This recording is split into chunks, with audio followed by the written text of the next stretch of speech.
Hello and welcome to the American Compass podcast. My name is Oren. I'm the chief economist at American Compass. And today on the podcast, we have Sarah Smarsh, a journalist and award-winning author who I had the pleasure of meeting at a PBS taping for a show called Common Ground. And what we found remarkable was the extraordinary amount of common ground we had. Sarah is from rural Kansas and certainly from the left side of the political spectrum, but writes a lot about class, about growing up poor, about the political challenges in this country. And I thought had just a fantastic perspective. So I asked her if she'd come talk about it some more. And we were very grateful she said yes. She is the author of Heartland, a wonderful memoir, and just out a new collection called Bone of the Bone. So please check those out as well. Before we get to Sarah, got to tell you what else is going on at American Compass. A lot of interesting stuff on the Commons recently. Chris Griswold talked about the GOP resisting Muskification and why we need to think about things beyond the efficiency that a Silicon Valley tycoon might focus on in government. Oren looked at the relationship between falling birth rates and the labor market. This week, Duncan Braid is writing about immigration and the way it came up in the VP debate. And Henry Olsen is looking at specifically the battle for the House in the 2024 election, which is, of course, getting less coverage, but will have an awful lot to say about what happens in Washington over the next couple of years. As always, in case you are not yet subscribed, I remind you to check out my Substack, Understanding America, at understandingamerica.co. We are up every Monday with a new essay and every Friday with a collection of what you should be reading. So please head over there. And now enjoy the conversation with Sarah Smarsh.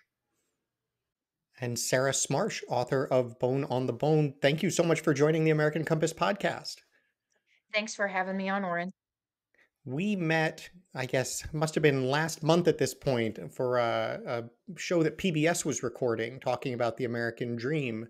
And the conversation just on the panel I thought was fascinating. And we found ourselves agreeing more with each other than with anybody else, even though in many respects, I think we probably come from very different political perspectives. So I just kind of wanted to talk about it some more. And I know, the American Compass community will be fascinated.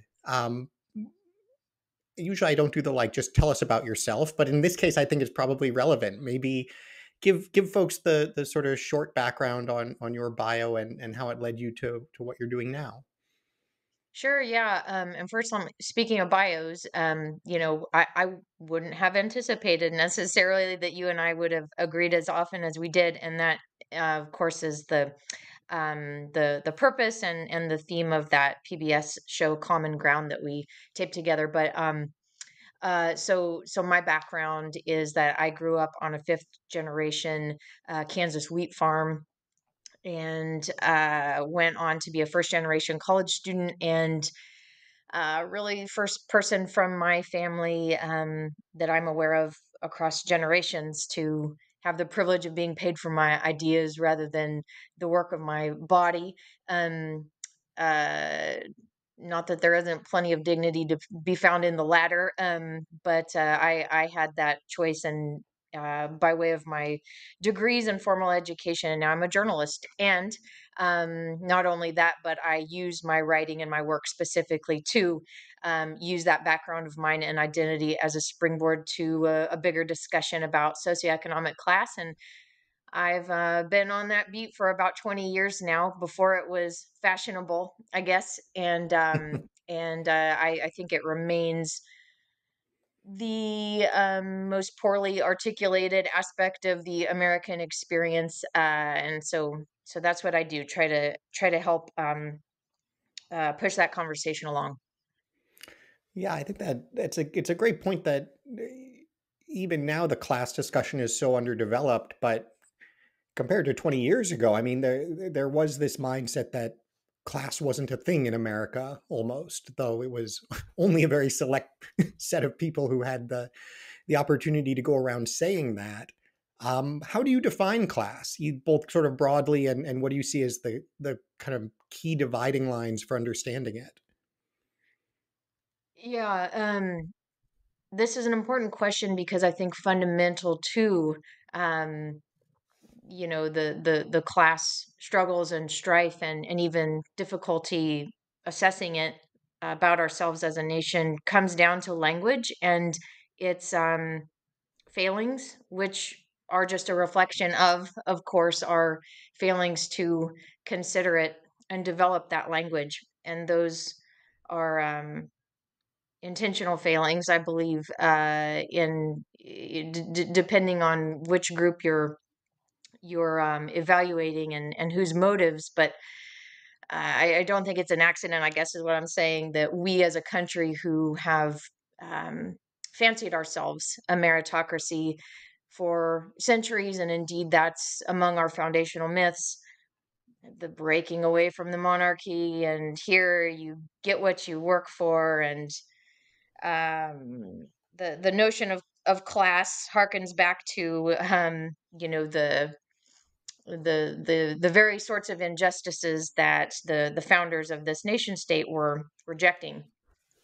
And so in that void, or that denial, is also a void of language. And so I get asked this fairly frequently: how would you define class? Because indeed we're still struggling to do that together as a country. And I don't have I think that my mission has always been to just point out that we need a better definition and that we need a better conversation.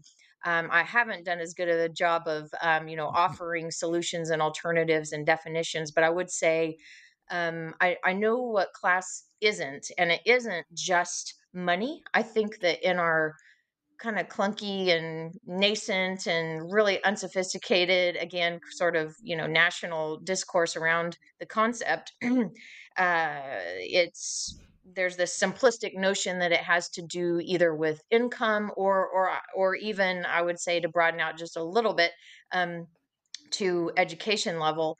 So in most political polls, for example, the demarcation between working class and um, everybody else is whether you have a 4-year degree.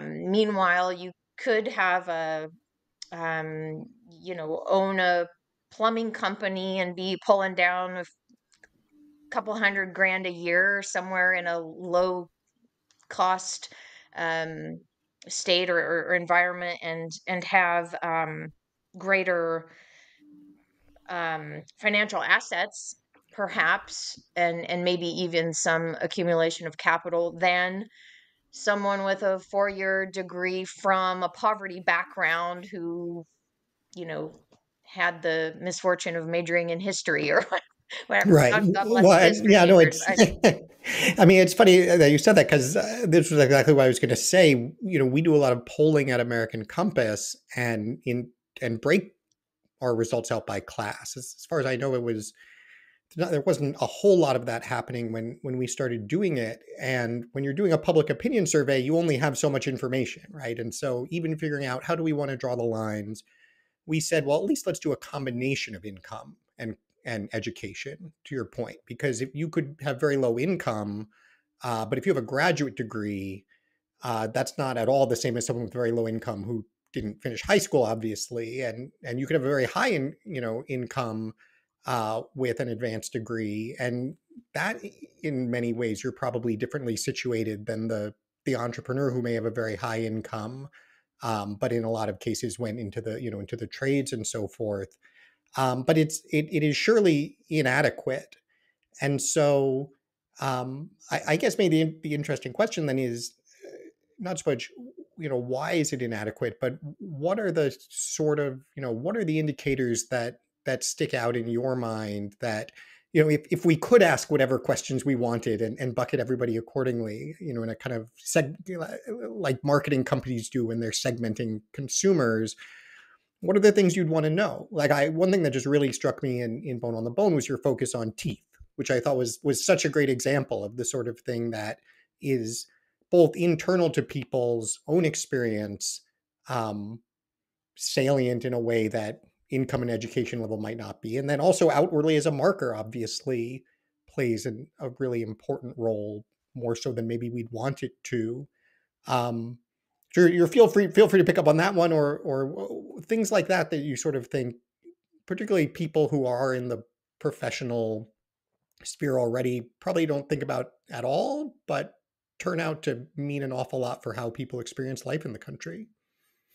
Yeah, and this again, you can't like perfectly map this onto who doesn't have degrees and money in the bank, although those correlate and intersect. Um, for me, class ultimately, and the way that it's felt in the body and in the experience moving through the world is about um, access. It's about whether you're accessing the dentistry that straightens and fixes teeth, and thereby you have a better shot at getting a job in the interviews. Um, or it's access to the brands of clothing that signal a certain sort of belonging in a certain sort of space. It's access, of course, to education. These are all not to mention, food and housing security. Some of the above or aforementioned are um, proximities or forms of access that, in theory, could also involve public policy and social investments. But by and large, in our society, whether you have a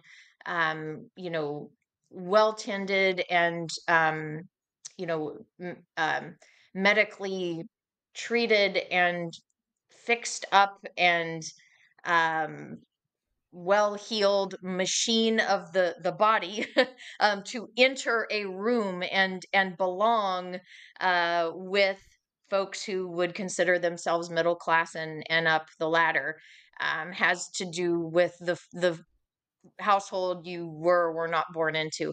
Um, and so for me, as that first generation college student who happened to be white, in conversations around diversity when I was a freshman, to go back to your point about the utter lack of discussion on this point just 20 years ago, I was a freshman in the late 90s, and I didn't have a word for why I felt marginalized or other, if you will, um, on that campus.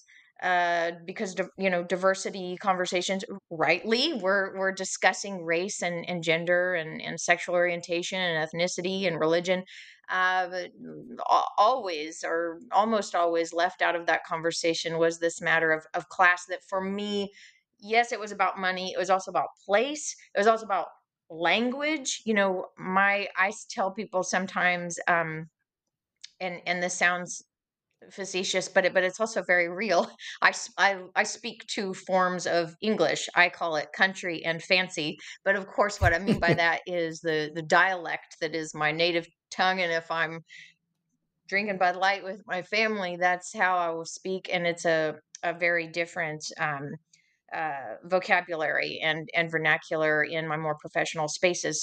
So these kind of tells that are they are access to signifiers in on the one hand, but also access to bodily comforts and remedies that will then be signaled physically to the world through your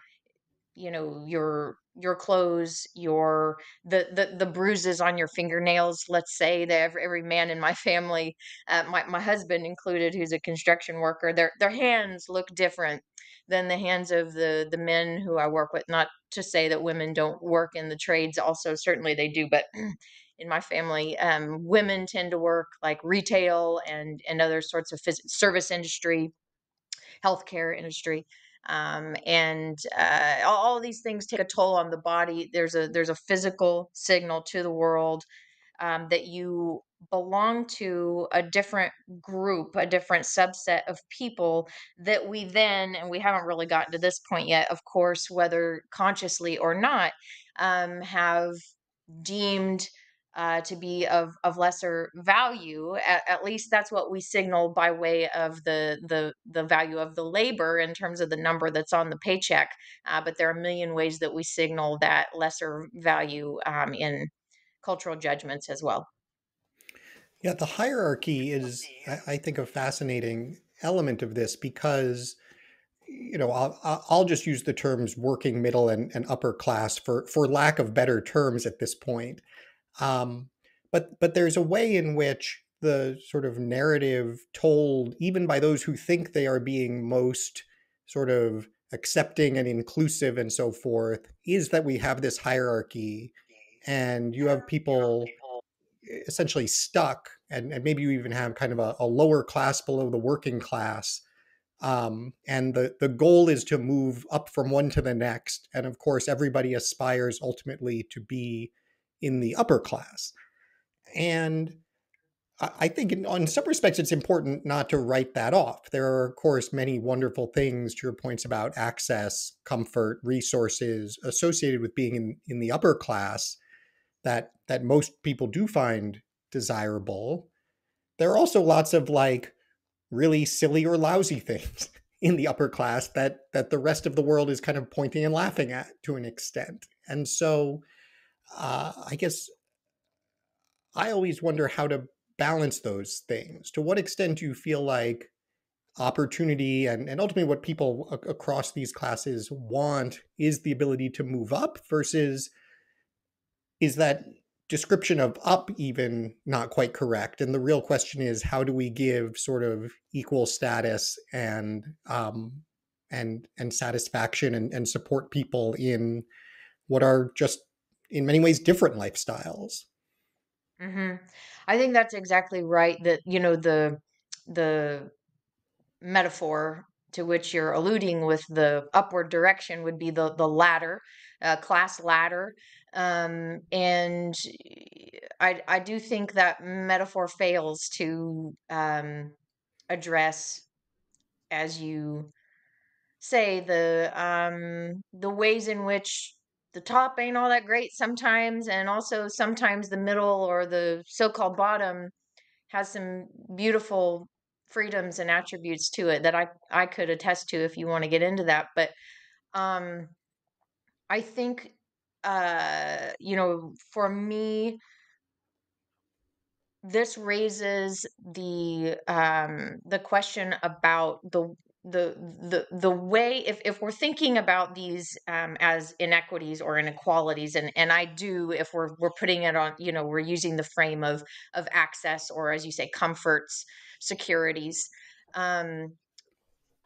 My favorite sort of remedy or policy is the one that is available to everyone with the least hoops to jump through, or the least proving of your poverty required, whether we're talking about free school lunch for kids or Dolly Parton's private foundation called Imagination Library, where any child can get a book mailed to them every month, age birth to 5. So the reason that this relates to your question, I believe, is that when we tackle wealth or class inequality in a way that also makes a gesture toward those at the top, and I know that this has its limitations, and I'm not arguing that this is the right approach across the board and in every equation, but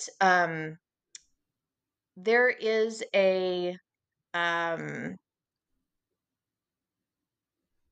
a solving then for that conundrum where, so long as we are signaling that the bottom is bad through, and now you qualify your child now can only get this book if you demonstrate their need, which is by definition in our culture somewhat shameful, generally speaking. Um, then there is a sense at the top, again, to use that kind of clunky metaphor of the ladder, that there's a better and a worse in places like, and by the way, not that such a place does not have profound class problems, but somewhere like the UK, um, there, or generally speaking in Western Europe, working class professions have a different there's a different sense of respect afforded to strata, if you will, and also a more defined identity and sense of pride among them. There have been moments in American history when that same sort of pride has kind of reared its head here, and there might be such a moment going on with labor right now.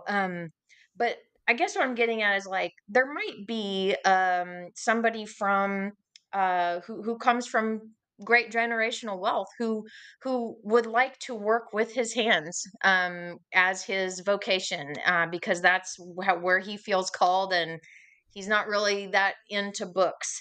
And so kind of a hierarchy in which books are better than wood is it hurts everybody, and also then causes us to construct these policies that, to your point, are just saying to the people at the bottom, again failing language, but there's something wrong with where you are.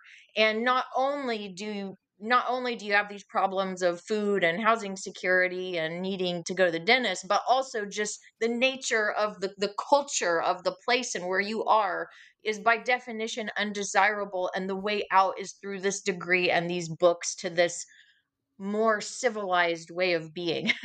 And that just being so baked into our, at least in the last, half century, just kind of collective presumption about there's an up and a down. It certainly is more complicated than that. Yeah, so this is a good sort of segue into the kind of politics and public policy side of things, because it's a what do you do about it question, but it's probably not it's not a what do you do about it question where there's like a law that you can pass necessarily, because I think this point about the sort of status accorded to different types of work in particular is so central to all of this. And what's always fascinated me about it is that there's some sort of, I guess, let's see, the saying is that the whole is greater than the sum of the parts. There's some sort of feature where the whole is less than the sum of the parts, where I think most people individually would at least profess to say that their ideal country would be one in which we accorded more equal status and respect and dignity to different kinds of jobs. And I always, back when I was writing my book, which keeps fading further into the past, this was 2018, there happened to be this like great human interest story. It was someone who had been a child actor or maybe even an actor later in his life, and then was found bagging groceries at Trader Joe's. And whatever tabloid tried to like make a big deal out of this and embarrass him. And it instead became this like great story where he was on all of the various daytime shows talking about how like, yeah, it didn't work out for me anymore as an actor. And I want to have a job and this is my job and I'm proud to be doing it. And like, no I one was remember taking it. the other side of that argument and saying like, no, it's actually really lame and pathetic. Everyone's like, yes, this is the society that we aspire to. And yet somehow it is not at all the society that we have. Um, and so I'm curious if, I mean, I think the way we run our education system is a huge piece of this. But I'm curious what stands out to you in terms of how do we get it wrong? How do we end up creating this hierarchy, even though most people, very few people are out there sort of actively mocking this versus that. And very few people even want to be, I think, in that kind of a hierarchical place. Yeah. So you're basically asking how did we get to such a point where we judge or some might look down their nose at the grocery bagger, I guess what you're saying. Yeah, and I think even more so, how have we gotten to a place where that is how everybody understands the culture, even though that is not what most of the people in the culture want the culture to be, I don't think. Mm. Yeah, I mean, well, first, it's just illogical that, so long as, maybe somebody thinks that someday AI is going to do all the, um, manual tasks of our society, but it remains that it wouldn't make sense for everyone to be part of the quote unquote ideas economy and to the chattering class and farting around on their laptops all day because cars need fixed and houses need built and so on. So, um, meanwhile, there has been, and I think this is what you're alluding to, this by way of our education system, a sort of pipeline or a suggestion that those of greater merit and value in an academic sense should be, you know, um, kind of encouraged along toward, well, in a certain class it's just presumed that you would get a 4-year degree, but for in my experience coming from farmers and construction workers, it was absolutely seen as you know, some might say a ticket out if I could be that first generation college student and get those degrees. And then I went on to graduate school at an Ivy League institution. That's where I really learned about class, by the way. But that you know, I understood was going to be the difference in life outcomes potentially between where I came from and where I wanted to end up, just in terms of security and uh, you know, knowing that I could pay the bills every month. I didn't even want to quote unquote get out of the place I came from. I love Kansas. I love rural Kansas. Industrialization and urbanization being what they are, and also simultaneous with that, you know, 4-year degree pipeline. And I also happened to be a bookish kid for whom that path was, you know, made good sense. Um, I then went off and got those degrees, and indeed have had better economic outcomes than the rest of my family, and health outcomes and all the rest that are related to economics. Um, but it's um it's not because I thought I would be lesser than if I didn't have that thing. And I think that someone from, you know, a class where it's presumed or everyone they've ever been around has a degree, might have that sort of like as a subconscious default presumption that to not have that credential or multiple credentials would be at best unthinkable and at worst utterly shameful. Um, for me, it's actually kind of uncomfortable to have degrees because most of the people I love and spend my life among don't. And they happen to be some of the smartest and most creative and lovely people I know. Um, so that dividing line, and by the way, that is the dividing line, and it's, if you had to pick one thing for the, you know, imperfect and ultimately inevitably simplistic polling measure, that is the moment when I stepped on that college campus, and particularly when I left with those degrees, that was the bridge moment between where I came from and where I was going to end up. And that tension, you know, still exists within me. But that those were the hardest years of my life, and it's because that's a very difficult crossing. It's a class crossing. I didn't have any of the languages or vocabularies or modes of being or parental help or advice or generational, you know, knowledge about what to do there or beyond. And it was brutal, and I paid my way through it, and I did it. And thank God, because now I have the sort of life I wanted. But but that's different. That's because of the way that our economy is constructed. That's not the same thing for me as saying like I needed this thing to get out of this place I didn't want to be. It's that I had to get out of the place that I loved for temporarily. I now have the privilege of coming back and working remotely, but in order to know that I would have a retirement account and food. And so, you know, I don't know if the economic structure reflects the classism that we carry as a country, or if the economic structure engenders the classism. To be honest with you, I can't tell you which direction, and I'm sure that it flows both ways.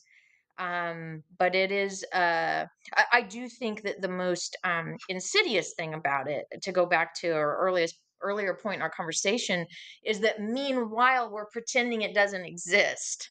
Meanwhile, I would be in one of those college classrooms, and because I'm white, people would look, and by then was well spoken and well read, and so and can clean up nice. So it was like presumed that my parents were paying my way and I got a nice car for high school graduation, when in fact I was working 3 jobs and lucky if my beater got me to my next shift pouring whiskey at a biker bar. So, um, it's those judgments. We do just it does seem to be human nature across history and across cultures and across economic structures to divide ourselves up and create convenient hierarchies for some and grossly inconvenient for others. But that's been the most slippery one, I think, in this country, because we're just now in the 21st century even talking about it. Yeah, it seems to me that some of what's happened in our politics is what has forced it to the forefront, especially sort of over the last decade. And there was always sort of an assumption that you had kind of, I guess, to the extent that we would think about things. You would kind of have your country club Republicans, and your kind of labor Democrats, and so we could, yes, there was a class element to it, but you didn't have to speak about it in class terms necessarily. And what we've had happen now is this strange flip where, especially using the college degree as the line, you increasingly have the left as the home and representative of those on the has a degree side of the line, and conservatives on the right as increasingly the home of the doesn't have a degree side. And it seems to me that we almost folks sort of suddenly realized they needed to be able to talk about class specifically because they needed to talk about that. I wonder if you agree or disagree with that, but then also how you've understood that transition. Why has it played out that way, so that the side that everyone always assumed more spoke for the the less advantaged side now finds itself, relatively speaking, the more advantaged side? Well, first, I think it's important to point out that the realignment that you're referencing is among the electorate. The folks running both of those shows in terms of the parties or establishments or just various factions of power on the right and left. They're all still run by highly credentialed, Yes. formally educated people who largely went to the same schools. So that tells me that it's not something fundamental to the politics so much as it is an outcome of which of those powerful entities has um, had the most successful messaging, or maybe the most successful policies, or the most appealing presentation to folks who didn't go to college. And about 20 years ago, my fellow Kansan, Thomas Frank, well, I don't think he's probably lived in Kansas since the 1980s. He's been in New York for a long time.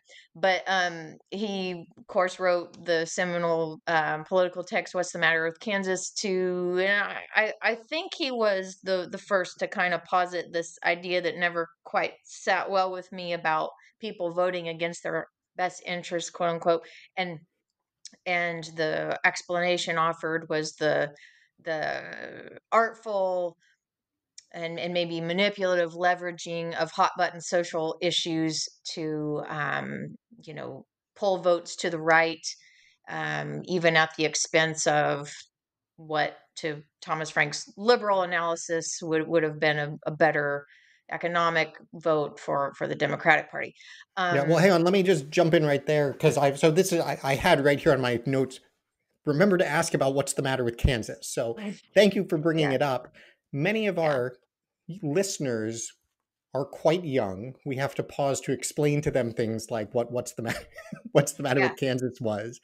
I think you gave a great overview of it, which is it was basically a book by and for progressives trying to explain why people in Kansas didn't vote progressive, even though obviously they should.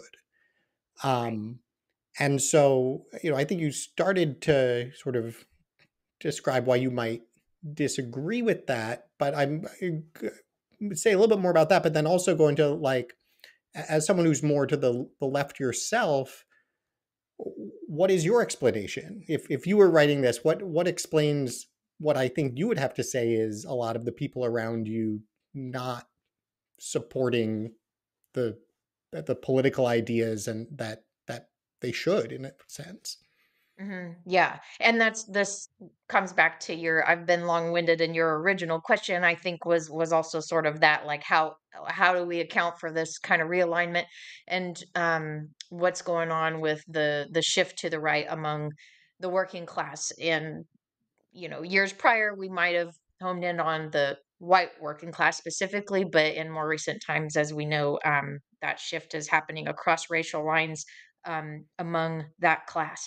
So um, now I can't tell you the why behind these calculations on, because again, Democrats and Republicans. By the way, I'm not a big fan of the two-party system, and I don't know if we'll have a chance to talk about that. But as someone who indeed my ideas lean left, I nonetheless am not a big fan of the Democratic Party nor the Republican Party, for certain. But so whereas Thomas Frank would say this is what the Republicans did successfully, where I start is what the Democrats failed to do, and also what they negatively did from my view as a person native to the working class in the middle of the country. No new and shocking point here. NAFTA came down when I was, I don't know, in middle school or something. Um, and I doubt I have to tell your listeners, however young they may be, what a blow that was to American workers in many ways. That was largely under the Clinton administration in the 90s. And so that left its mark, I think, and sort of like a bitter taste about that party. I come not I While I do have a number of relatives over the generations who work specifically in the airplane manufacturing, which has historically had a strong center in Kansas, where I'm from. I'm more so from folks in agriculture. And so the 1980s and also into the 90s, but during my Reagan era childhood, there was what at the time we called the farm crisis, which was essentially, um, you know, an epidemic of small family farms foreclosing, going under. That was happening all around me, and that's still happening today, of course. But that was really the moment when, to my mind, federal policy that had intentionally and plainly said get big or get out in ag, privileged, more corporate and consolidated sort of agricultural model that had been for decades kind of whittling away our agrarian roots as a country. And so to be in that environment at that moment when things were, small town businesses were taking down their shingles, and small, rural hospitals were closing, farms are going under, and then we ride into the early 90s, and then there's like NAFTA is this idea of globalization and a function of neoliberalism on both sides of the aisle to some extent, was gutting out industry and hurting American workers. um that's the moment in my life when the working class got really pissed off. So I know where the rage and the populist discontent comes from, in terms of why it was then been leveraged to greater effect by one party and also maybe left on the table or overtly snubbed by the other party. I can't explain that one. But I do know that the uh, Republicans at some point like showed up and talked to those people and spaces in ways that, in my experience, Democrats didn't. So there was, I'm sure, a calculation of resources. If places, within our electoral college system lean right and have typically leaned right in a winner take all politics, and the DNC says don't even bother going there.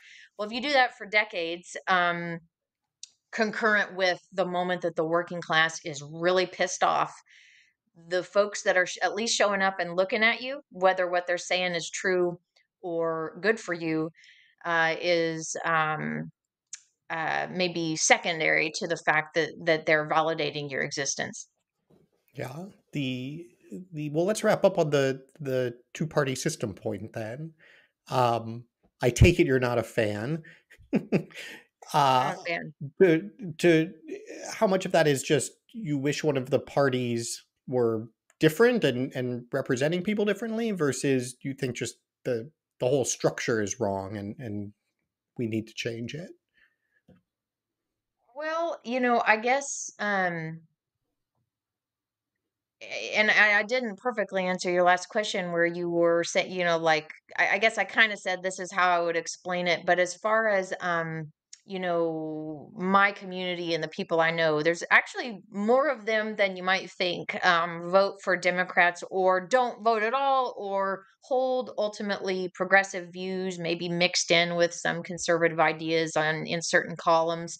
Again, to look at the winner take all nature of most of our politics, and the way that looks on that stupid red and blue map about the electoral college, in any one of those states, blue or red, there's typically about somewhere between a 30 and 40% political minority. And that ain't nothing. That's like one in three people or two in five people who are being kind of erased by our conversations about political behaviors in a given state or region, even down to the county level if you get granular. Um, and so there's greater political complexity to every place than those maps suggest, and it relates to this two-party conundrum in this way, I think. So, in 2016, a Democratic socialist from Vermont named Bernie Sanders had more Kansans caucused for him in those primaries than caucused for Donald Trump. Of course, Trump went on to have the nomination in the general, and Sanders did not. But my point is that there is at least in this region, historically, an independent and sometimes even progressive kind of wild strain that goes back to like Eugene Debs era socialism. Prairie populists, they were called about a century ago. The Progressive Party of the time was started by basically farmers with grievances in the middle of the country. And one of the great kind of writers of that time, William Allen White, was a newspaperman from Emporia, Kansas. All through the Midwest, there's this kind of unpredictable, again, sort of independent and sometimes indeed progressive in terms of suffrage and abolition and on all sorts of points. And earlier in our uh, story as a nation, this part of the country was often more progressive than the what had been the colonies or the New England area. Um, and that's still kind of like in the culture of the place, and that's why. And it doesn't somehow, the two-party system that we have now, whether this has was true in the middle of the 20th century or not, that's a whole nother question. But right now, where it has landed, I think there are just a lot of people whose the complexity of their views just don't perfectly fit in either one of those parties. And that's been true for some time. Now we have shifted into this kind of like identity politics where people are finding a sense of belonging and signaling which, tribe they ride with in ways that are maybe like usurping those more important considerations about what they actually believe and whom they should vote for. um but in terms of like whether the parties actually, I sense a great gulf between even the voting behaviors of people and the votes that they cast and what they actually believe in their hearts and minds. The way I know that is if you put, there are certain ballot measures, let's say, that if you peel the issue away from R versus D candidate election, often the more progressive, whether it's reproductive rights or legalizing medical marijuana outcome prevails when put directly to the voter. So there's this gulf again, I think, between what's true for most Americans and what the parties offer them, and a sense of, you know, just being at kind of ill ease with that binary and that framework that has become so not just perverse, but uh, just like the power and the money behind that two-party system has now like it's so far removed from the ground and from the average person's life and sense of feeling represented that I'm not so sure that we actually have a representative government. Well, that is one of the things perhaps we agree most on. So we will leave it there. Sarah Smarsh, author most recently of Bone on the Bone, also Heartland, also other things everyone should go read. Thank you so much for making the time to join us. Thank you, Oren. I really appreciate a chance to chat with somebody with whom I might disagree on a lot of points, but it's refreshing to have a lovely conversation nonetheless and try to figure these things out together, because whatever happens in November, we're all still here. All of us are still here and going to need to figure things out together. So, all my best to your listeners. That's right. Not many will actually move to Canada either way. So stick That's right. around and tune back in next week for another episode of the American Compass podcast.